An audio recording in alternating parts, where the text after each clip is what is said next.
intro to Crystal's 1980 Yamaha IT 175.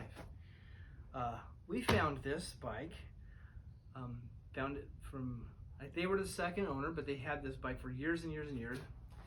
And whoever they got it from raced it. And when the 1982 came out, there was a bunch of neat mods and stuff, a boost bottle and such that the person who had this bike wanted to emulate. And so the 1980 didn't come with a boost bottle. They looked at their Yamaha specs and they bought a boost bottle and installed it on here. They've also got this really fun, funky mod. They took the drain plug out of the carburetor and routed it with a fuel hose up to the top on the inlet side of the carburetor.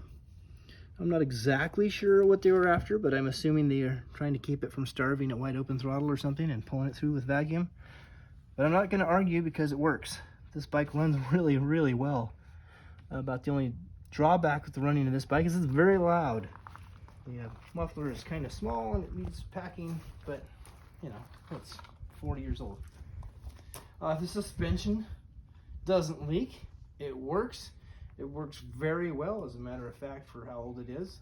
Surprisingly so. There's like 9.5 inches of travel on this one. 10.6 inches of travel front and rear on the 82, the next generation of this one. We went and got this bike.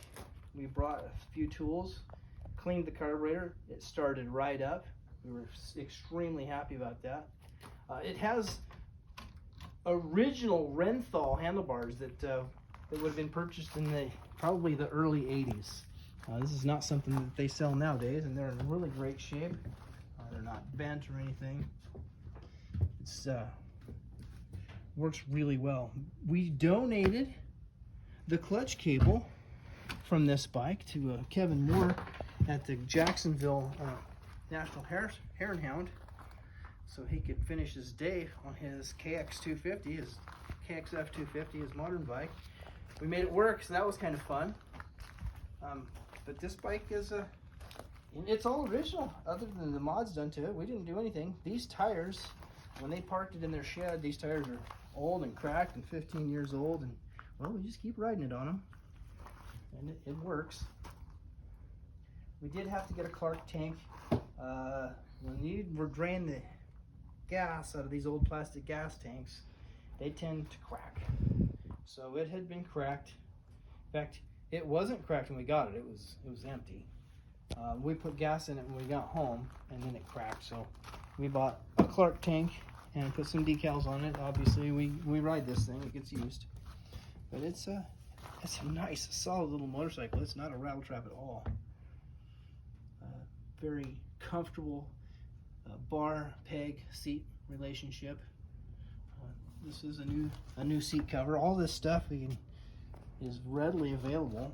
People either remake it or there's new old stock or Yamaha parts. Some of it you can get from the Yamaha dealer. We didn't have to put an air filter in it, of course, because it was deteriorated, but that was about it. We cleaned the carb, replaced the air filter, had to buy a tank and a seat cover, but this thing has been solid. It's gone on a lot of trail rides. It gets lots of attention. We bring these bikes to the races and people see these old motorcycles and they're like, what is that? So that's what it is. This is the 1980 Yamaha IT 175.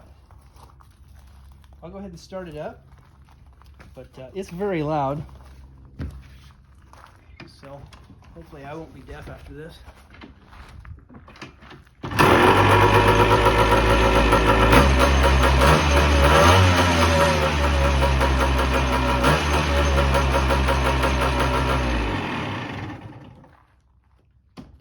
Yamaha IT 175.